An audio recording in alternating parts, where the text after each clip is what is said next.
Hello, everyone. I see we are now 21 on the call, and we will wait 1 more minute to get everybody on board before we start. Thank you very much for waiting.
Hello, everyone.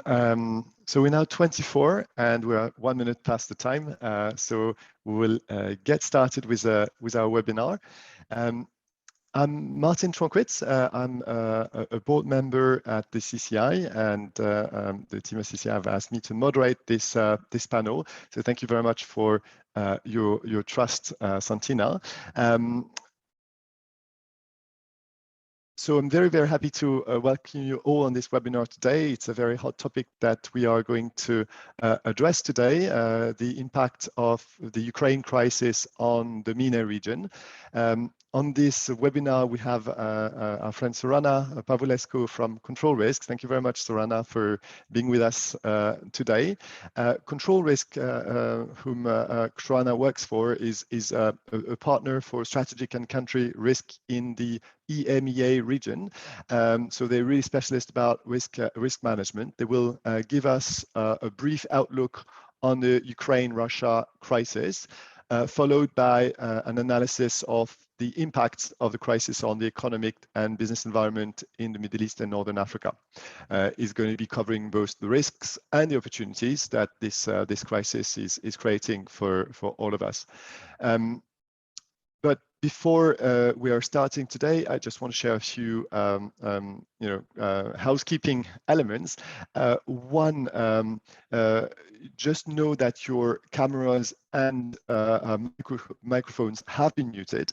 There will be ample time towards the second half of this webinar for Q&A. At the bottom of your screen, you have a Q&A box. You just need to click on that box, and then you can send your questions.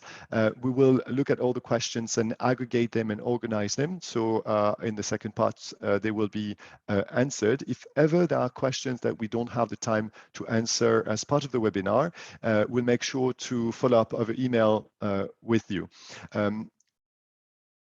In terms of the questions, I just want to make a point of attention.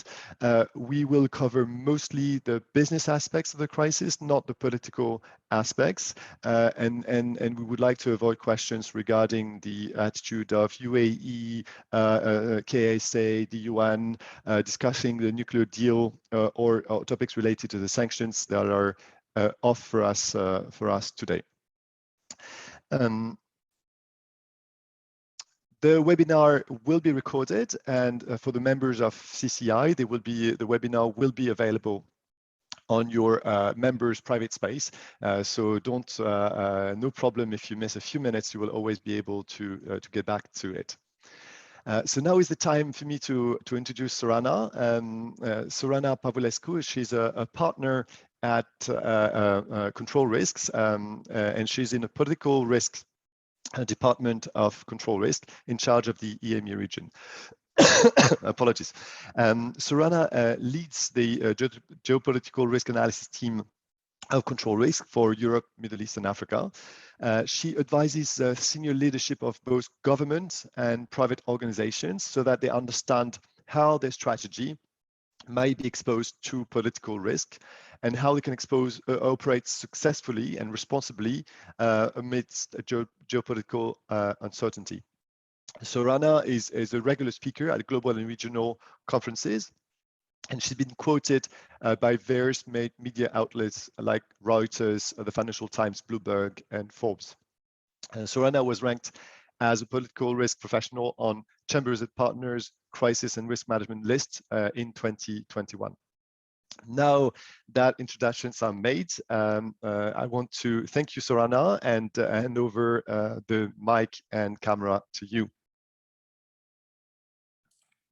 Thank you very much, Martin, and thank you, CCI, for having me here, and to everyone who's joined the session this morning.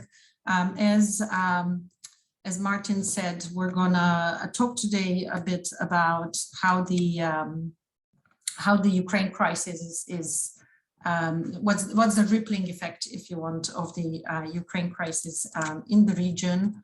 But maybe just briefly to tell you one thing about Control Risks, or to for those of you who aren't familiar with us, as Martin said, we're an independent firm that's been around for about 45 years, focused on non-financial risk management. So we look at and we work with organizations to become compliant, resilient, and sustainable. We work across a plethora of risks, if you want, from geopolitical risk and geoeconomic risk to compliance, sanctions, security, cyber, travel, and more recently ESG as well. And I think many of you would be familiar with us in one way or the other. So the analysis and my presentation today comes from a combination of Control Risks analysis. We have a team of 40 people in EMEA working on these issues, and of course we've been very close to our clients in Europe itself around this crisis, but also talking about potential implications elsewhere around the world as we have a global footprint. But I've also used in my slides quite a bit of macroeconomic forecasts from our partner, Oxford Economics, which is also an independent economic risk consultancy, and we work together to help our organizations understand the sort of link between politics and economics and political economy. So just to, as Martin said, I'll start off just explaining what our assumptions around the crisis itself and where we think this is going. And then I'll look at what does it mean in terms of global economy, and then what's the impact on the region. I'm very happy to take questions at the end around any of these topics or others you may have in mind. In terms of outlook for the conflict and where we are now, the main thing to keep in mind and work off as an assumption is that we're a long way to some sort of resolution of this. This is becoming a long-running, potentially intractable conflict for at least, probably at least this year, but maybe beyond. We've seen some changes in the pattern of the conflict, as I'm sure you followed as well, with Russia now seemingly focusing more on the eastern regions of Ukraine, but also with the recent missile attack in Lviv, which is quite right at the border with Poland on the western side of Ukraine. We're still talking about a quite volatile situation. Now, the reason we're saying this is not ending soon is because the two sides have quite intractable position, and it's going to take a long time to kind of shape some sort of a solution and then have the sides agree to it. So that's going to take a while. And even again, based on precedent, if you look at the Minsk agreements that we've had in place for the previous crisis in Ukraine around Crimea and what we call the Donbass, the eastern regions, those have been hard to implement as well, even when they reach the agreement. So we're looking at a long tail of this conflict with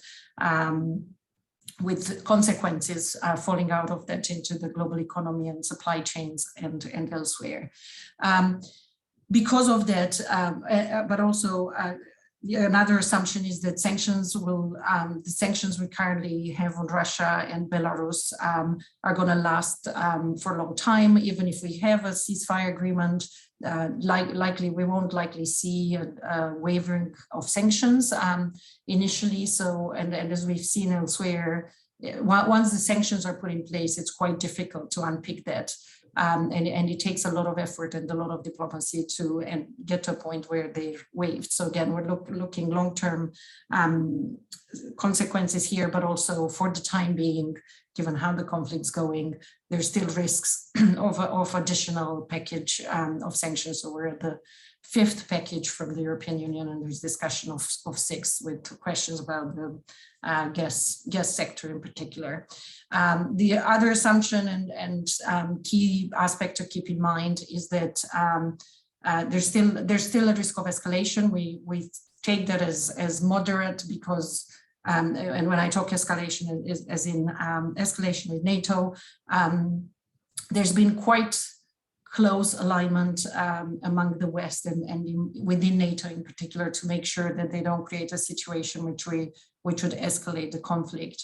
And the assumption is that Russia also wouldn't want to see that. So most likely we'll see the situation confined to Ukraine, but obviously there's always a risk of misjudgment or miscalculation, especially when we see some of the missile attacks close to the Polish border, which is a NATO border. But for the time being, that looks to be managed, that risk.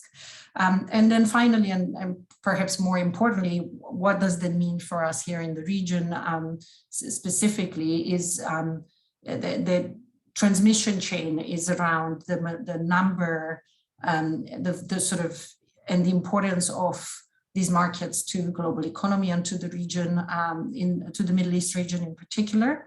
And if you look at the dependency or where we see these dependencies happening, we're talking about 3 key markets. So I know you will be thinking about Ukraine and Russia. Ukraine because there's a conflict there, Russia because of sanctions sort of limiting and complicating supply chains and trade with Russia. But what kind of goes under the line, sort of under the surface a bit, is that Belarus is also part of that equation and is quite relevant vis-a-vis fertilizers and oils particularly. Belarus also been under quite a few sanctions, was under sanctions to some extent already because of the protests in Belarus about a year ago. Now is also, there's additional sanctions from the US and EU because of its support to Russia. So these 3 markets, but particularly Russia and Ukraine, have quite a significant impact on global trade, as you can see here. On the left, you can see the percentage of world imports for each of these goods. So we're talking steel, quite significant share of the market, several rare earths and minerals in general, including some of them critical to production of chips, software, hardware, and also for the production of batteries and solar panels. And then quite a big dependency if you look across this list, of course, oil and gas, which we all know about, but also very important basic foods, so grains, oils, cooking oils, but also the fertilizers. As you can see, they're sort of 5th from the bottom, I think. Over 20% of the world's trade in fertilizers comes from Russia and Ukraine, and that has a knock-on effect on the agricultural sector on top of the potential shortages of grains and barley and so on that we'll likely see from this crisis. And then obviously, because of this and because of some of the supply chain bottlenecks we see as a result of this, our partners at Oxford Economics and as every other macroeconomic forecasting have started to revise their economic forecast on global trade and global economic growth.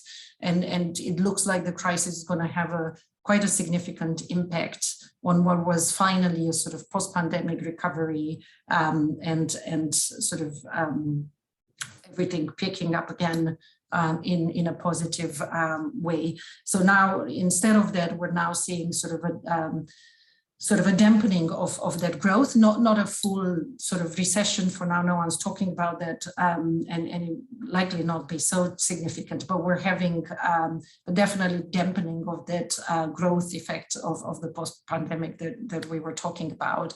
And of course, sort of an onset of this inflation, growth in inflation, which we haven't seen for many years at a global scale at this rate. So looking, having those two at the back of our minds, let's turn to the region to see where we have the transmission belt, or sort of what are some of the areas that are specifically relevant to the region. So the first one, and maybe the most important one, actually the most important in some ways for us in the Gulf, oil of course is one of the important ones, in the sense that, and I'll talk more about that, of course. One of the unintended consequences of this has been the increase in oil price, which will benefit some of the producers here in the Middle East. But in terms of dependencies or risks, if you want, we have a high dependency on imports of cereals across the region. As you can see here on the left, there's quite a bit of the food consumption, the cereal consumption in these countries traditionally comes from these regions. Egypt is particularly exposed to that. About 80% of its cereals, wheat and corn and so on, coming from the region. So that would be a particularly significant exposure, but also across the Gulf, there's significant exposure as well, though one could argue the Gulf is better, and it also probably has learned through the pandemic, is a lot better positioned to switch supply chains and diversify supply chains to make up for that.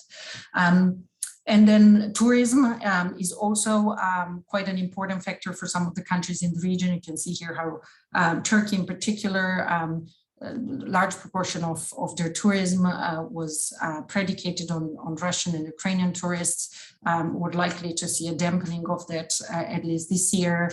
Of course, from Ukraine, because there's a conflict going on there and the refugee situation, but also from Russia in terms of as a result of sort of access to cash and capital controls that we have in Russia now, and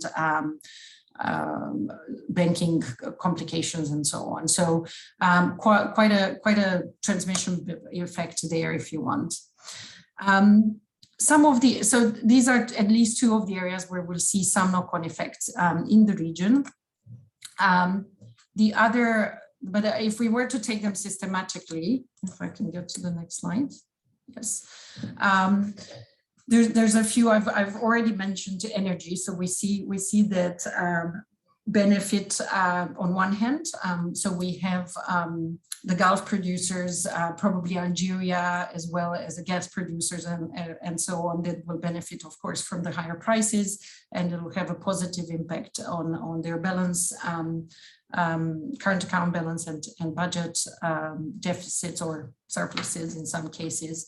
But we also have the downside effect in some of the other countries who are regular importers of fuels, particularly North Africa, especially on gasoline and diesel.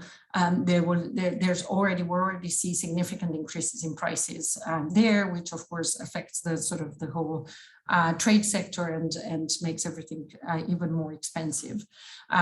So that's and between that and the likely shortage of food and fertilizers, there's inflation sort of ramping up in these countries. And also currency risk because of the amount of money they'll have to spend on these imports. And a lot of this, some of this has started to kick in, and we've seen already concerns, and you've seen, for example, Tunisia and Egypt have started talks with the IMF to look at how they can balance that out. Saudi supported Egypt already with $5 billion they've put $5 billion in the Egyptian central bank to help them stabilize the currency and sort of preempt some of the fallout.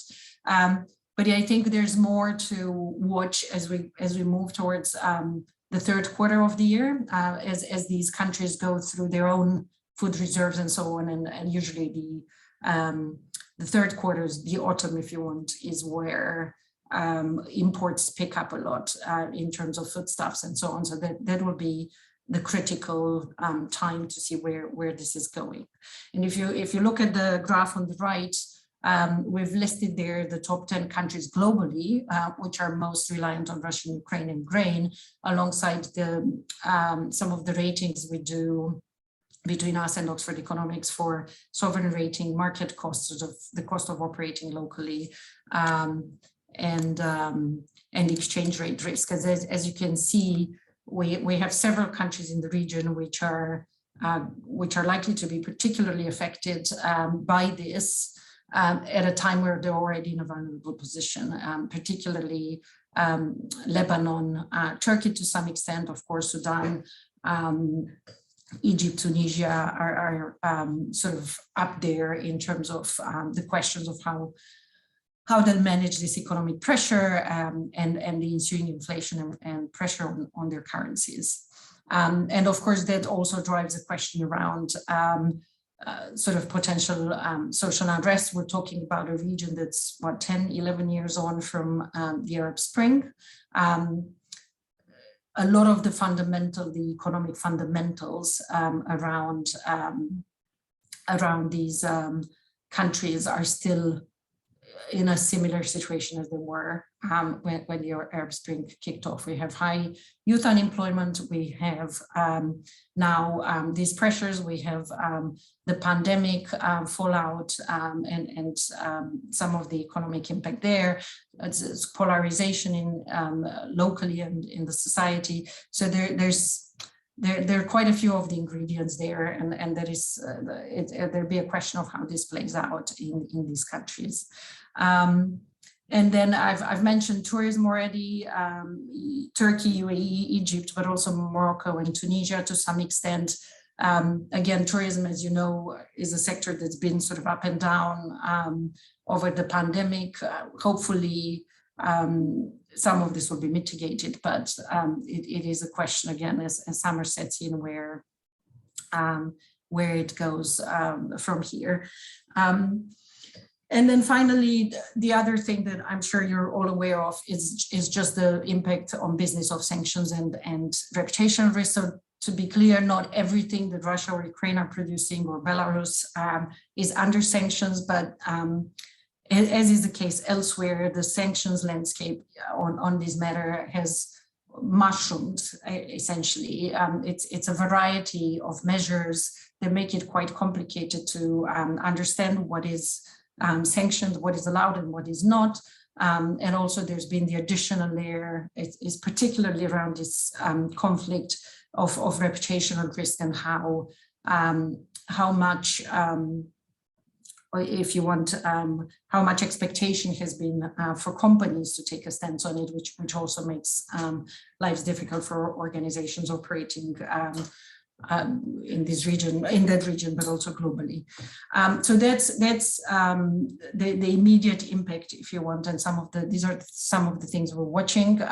Again, going back to the graph, you can see UAE stands out there in terms of their fundamental and the economics being in a much better shape. Yes, they're affected by, or they are dependent on some of these imports, but their resilience looks paints a very different picture than some of the other countries in that group. And I think I've just seen a question about market costs. That's around inflation, interest rates, and everything that has to do with operating in the country. So it's kind of what's the cost to businesses to operate there, and we rate these on a 1 to 10 scale based on key economic indicators, as well as our own qualitative assessment. So it's where it's basically the higher it is, the more difficult and more expensive it is for businesses to operate there. If we look at the policy impact, let's basically cast an eye a bit, sort of zoom out, if you want, and think of what this may mean in more, if you want, long-term or sort of further down the line for us as businesses here, and for the policy that we're going to see, economic policy we're going to see in the region. It's as usual with the Middle East, I guess it's a story of two tales. We have the oil producers, and particularly the Gulf, where the higher oil prices will benefit balance sheets, budget balance sheets, as I mentioned, and you can see here on the left how these countries are likely to move back finally to budget surplus. Some of us who've been in the region for a long time will remember those times. It's going to have a positive, an immediate positive impact likely on government spending, and that usually is a driver of growth in the region, and non-oil sector as well. So that is a positive for sure, and an opportunity for businesses operating here, particularly UAE, Saudi, and Qatar, where we had already seen activity picking up significantly over this year and past year. It will also be good news for Oman in particular. Oman doesn't have a lot of oil left, but the higher oil price has already made a significant impact in terms of their budget balance, and it will help the government to kind of continue with some of the reforms, the diversification reforms that they had on plan, to sort of open up the business environment a bit further, kind of increase capacity outside of the oil sector and so on. So that's a positive. Bahrain is in a slightly different position, but of course a smaller market overall. The story is different for the oil importers, as you can see on the right hand side, and that's where some of the risks I've mentioned earlier come in around how they'll navigate this additional economic pressure, which will layer over sort of existing sort of social tensions and dissatisfaction. So that will be a bigger question. One way in which we expect this to play out, or maybe even two ways, is around energy transition and food security. So generally speaking, even at global level, this crisis is gonna push for answers to some of the difficult questions around the energy transition and everything we have been hearing about it, and all the hype around it in the past few years. So there's key questions to be answered there around whether this has been, and I think in principle this is generally a kick or a realization, particularly for Europe, but elsewhere as well, including these MENA countries, which are importers of fossil fuels, that they have to become more independent, energy independent through renewables.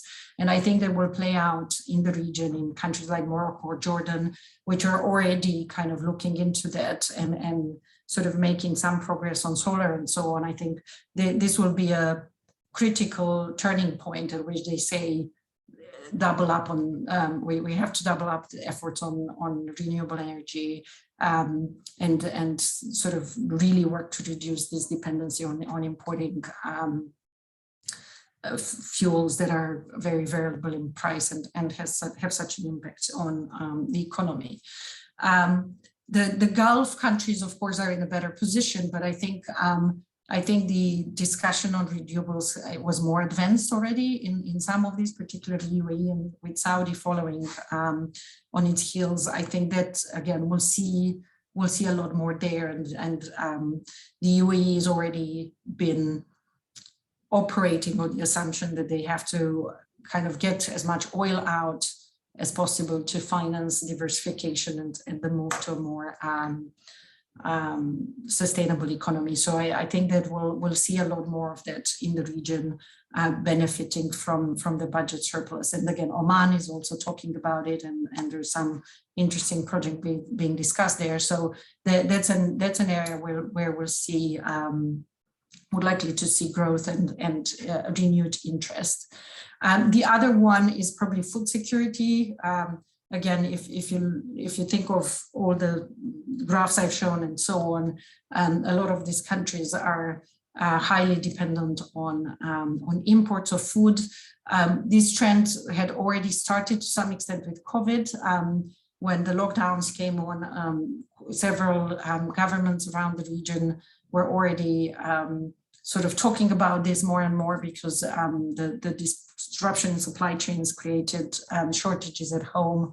And we already have Egypt regularly has to put export bans on basic goods and so on. So it's sort of a reversal of that would be welcome. And I think, again, I expect the Gulf countries to lead on that, particularly with bringing more technology on vertical agriculture following the Abraham Accords. The UAE, Israel has a tradition in this that the UAE can benefit from. And again, the UAE is already at the forefront of the food security question. So I think, again, we'll see a lot more investment in there and more focus on that. But with the downside in some of the more vulnerable countries of subsidies and export controls in an effort to keep things under control. And then finally, an issue that comes up on and off, and I think has come up more now with this crisis, is the question of the dollarization. We get a lot of that question from clients, not just here in the region, but also in Asia sometimes as well. You may have seen that Aramco said that they wanted to maybe denominate some of their oil transactions with China in renminbi and yuans. The discussion comes, and has been around for a few years now, comes on the back of I think some exasperation, if you want, or concern that while the US is not willing to necessarily involve itself militarily, where they disagree with policy around the world, the sanctions they can impose can have an extremely powerful impact. Essentially because of the dollar and the domination that the dollar has in capital markets. So essentially the US can pretty much switch off the taps to capital markets overnight for most of the countries in the world, and that's creating concern among countries which desire to be a bit more balanced in their foreign policy, be less dependent on the United States and so on. So that discussion has kept going. Russia's fomented some of the discussion, and actually they had put in place, for example, SWIFT-like systems, which have come in handy now. Obviously not as sophisticated as SWIFT, but they helped. So there's genuinely some discussion and concern around that. But in reality, there's relatively little you can do. And of course, for the Gulf, you have currencies pegged to the dollar. So that's, and really all of this oil trade happening in dollars by and large. So that's a discussion that's probably premature. You could see a sort of slow change in policy or an attempt to change policy to diversify currencies a bit more and sort of try to diversify the basket and also probably export and imports dependencies as well, to make sure that it's a bit more balanced and you have some backup there just in case. But I think it's early days to be talking about any significant policy in that respect, particularly in the region. And then just to end with bringing it closer to home for the UAE, because I think there's a lot of good news there. So there's some concerns, as I mentioned, in North Africa in particular, and Lebanon and parts of other parts of the Middle East, because of this, if you want, conflation of factors, pandemic, post-pandemic recovery, inflation and potential food shortages. And to be honest, the other thing that we're continuously putting on the radar there is sort of climate risk. All these countries are at, and sort of a large parts of these countries are under significant water stress, and we've seen quite a lot of unrest stemming from climate issues in the last few years in Iraq, in North Africa, and so on. So there's quite a few potential issues that could fuel instability and frankly, both economic and political instability there. But bringing it closer to home, there's good news around sort of what we see in the region here, particularly in the Gulf and particularly in the UAE. Out of all the sort of factors, most of the positive things are relevant from what I said. For the UAE itself, as you can see, I've mentioned before, the government budget balance will look a lot healthier and will give the government quite a bit of room to spend on key infrastructure projects, probably renewables, but not only, and will also sort of push global gross domestic product up and economic growth in general.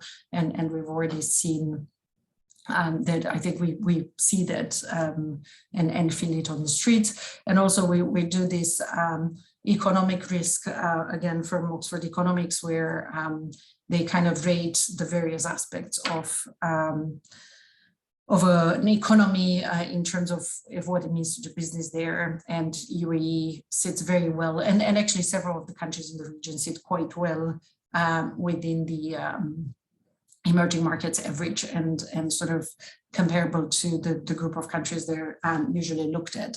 So I think there's optimism there around sort of what it's going to mean in terms of investment impact, and coupled with some of the visa changes we're seeing and some of the other policy changes we're seeing in the UAE, it's actually likely to, I would expect to sort of move into a time which is sort of come back to quite a growth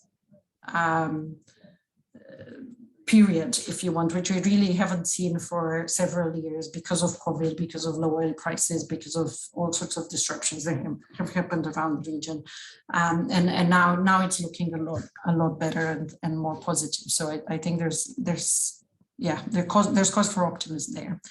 I'll stop there and be really keen to get a bit of feedback and questions from you.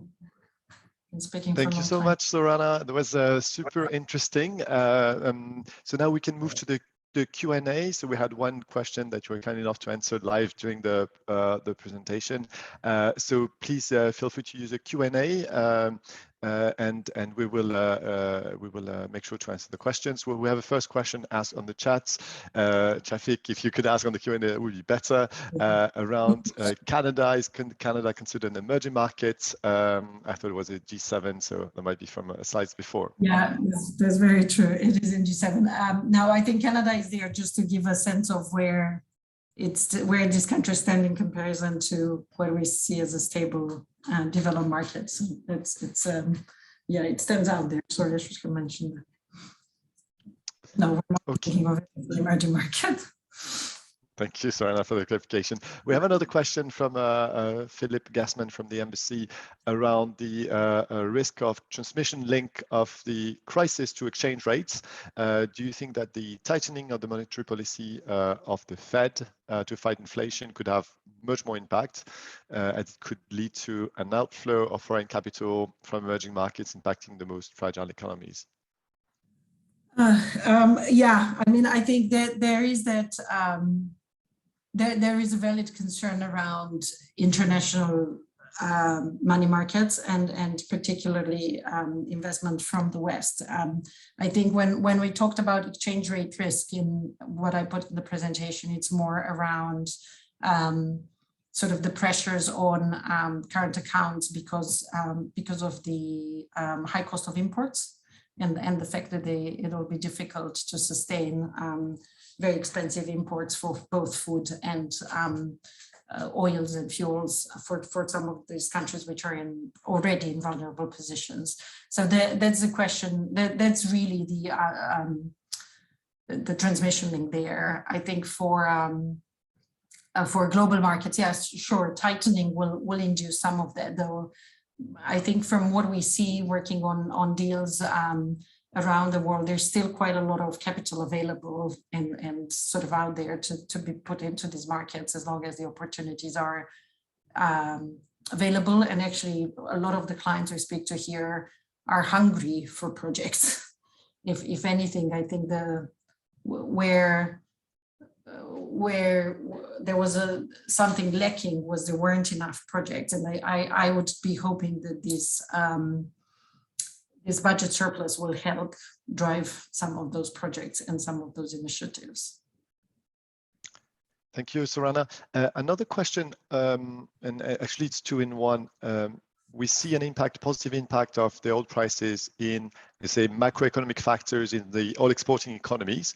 How do you think this would translate in the real economy, i.e. consumption? So are the people listening to this webinar going to expect that consumers will spend, or just governments? And that's on the positive end for the oil exporters, and from the consumers of oil and grains, given that the share of spending in oil and grains will increase, do we expect a reduction of consumption in any other commodities?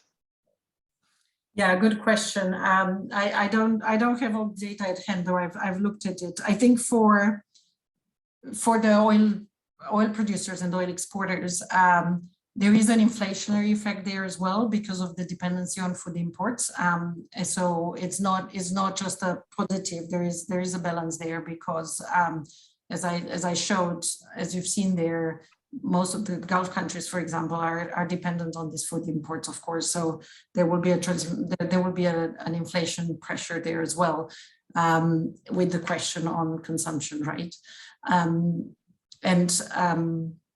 But I think the general model we've seen is that, like the bit where you see the more significant growth in the Gulf economies is where it's government driven and oil sector driven, and that's also because of it's going to be interesting to watch whether there's actually more investment in the oil sector. So the last few years, as you know, have put a lid pretty much on any new or any new exploration or new projects and so on. If that's sort of unblocking a bit, where it triggers, it brings on consumption in the way that it brings people in the region, it brings spending in the region, schools, families, education, healthcare, and so on. So there's often, while we say they're less dependent on oil, actually there's the oil markets still drive a lot of the growth elsewhere. So I think that's going to be where we'll see maybe an increase in consumption, and the fact that, as I said, there's clear efforts from, at least from the UAE government, actually from the Saudi government as well, to attract expats in the country via their policies. So that should have an effect on that consumption as well. For the oil importing countries, that's a much more difficult position. And yes, for sure, not least because the basic food basket, if you want, makes up a lot more proportion of average consumption in general, just because of where these economies and societies are. So it will definitely take away from other things. And that's why I'm saying that that's going to be a much more difficult balance to manage for governments in these countries. And that's where, if we're looking at risk and opportunities, that's where some of the risks will be. Okay, thank you. And I guess it's a good transition to another group of countries that we can look at. It's Mr. Devank asking that question. With Africa being dependent on the importation of food from Ukraine and Russia, there is already an impact on inflation. It might get worse next year because of the impossibility for Ukraine to produce this summer, and maybe of Russia to export. And what do you think are the possible scenarios for Africa next year when it comes to the overall economy? Yeah, so well, obviously Africa is 52 countries, so there's quite a bit of divergence there, but on the whole, I think I was just looking at there are countries in which food prices have already increased by 80% in the last few months. So we're talking about extremely high dependency. And again, like I was saying about North Africa, for example, these are big parts of consumption still in Africa around these basic goods because of how the income is structured. So certainly quite a bit of pressure on some of those countries, but again, varies from region to region or country to country in terms of how significant that is. But yes, there's already concerns around the whole COVID situation because Africa's significantly lagging behind on vaccination, and there's always the risk of, and also there's a huge distinction, huge gap between rural and urban, which is already throwing in questions there of how or whether there's a new virus, there's a new variant or something that sort of upsets what was a really slow recovery. With this added on, it does. I think it does weaken the prospects by and large for Africa in some respect. If the optimistic view is that it could encourage again a bit more focus and investment in food and agriculture where it's needed, and the other piece of the puzzle that we could see changes there and they will be beneficial is in sort of intra-regional trade and supply chains, because with some of the new free trade agreements still sort of slow in implementation, but the key thing is to be able to trade and move things from one country to the other rather than sort of do everything by going around and shipping things to other places. So there's a few. Yeah, there's definitely vulnerability there. There are a few ways in which some of the vulnerability could be reduced, and this might provide an impetus to do that. Okay, thank you, Sorana. Another question that popped up is around China. What do you think could be the economic impact of this crisis on China? And I'm insisting on the economy, not so much on the politics. Yeah, that's a very good question.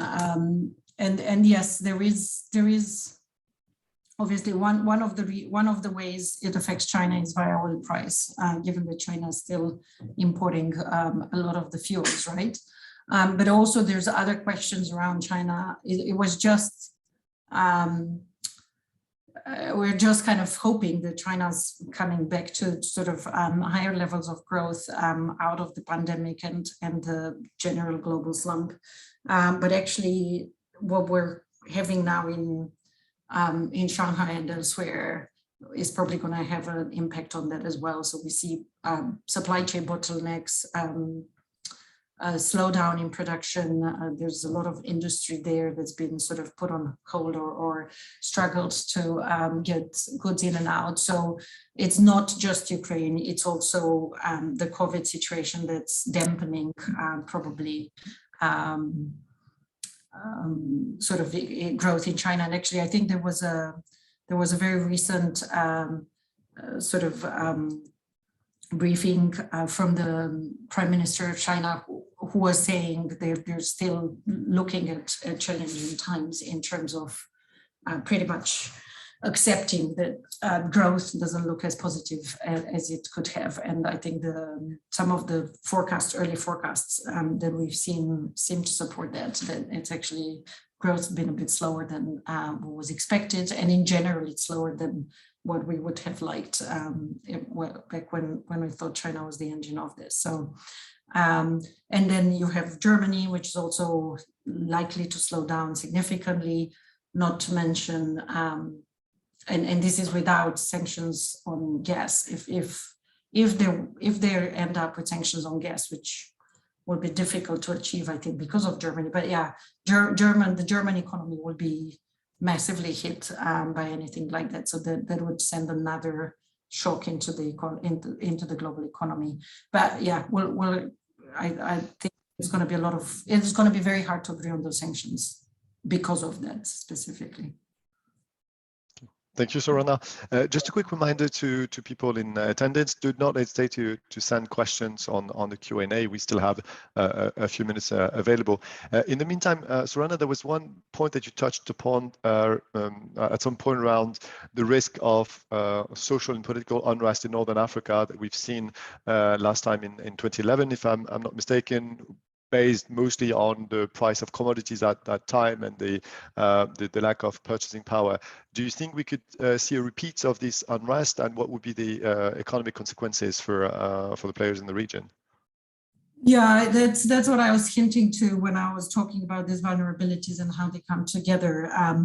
As I said, the structural aspects of these economies are the same as they were then. It's not just commodities, but it's also youth unemployment, and some of the, if you want, the inequalities and the expectation. There's a huge gap between the expectations of this large young demographic and sort of what's available in terms of labor market and sort of the economy at large. So that is the big concern, that we're having similar conditions like we used to have in 2011. And then on top of that, you have these commodity prices growing. And actually, our colleagues we have a team on global issues looking at these trends. And if you map especially grain and prices and basic food prices against social unrest on our database, it tracks pretty well.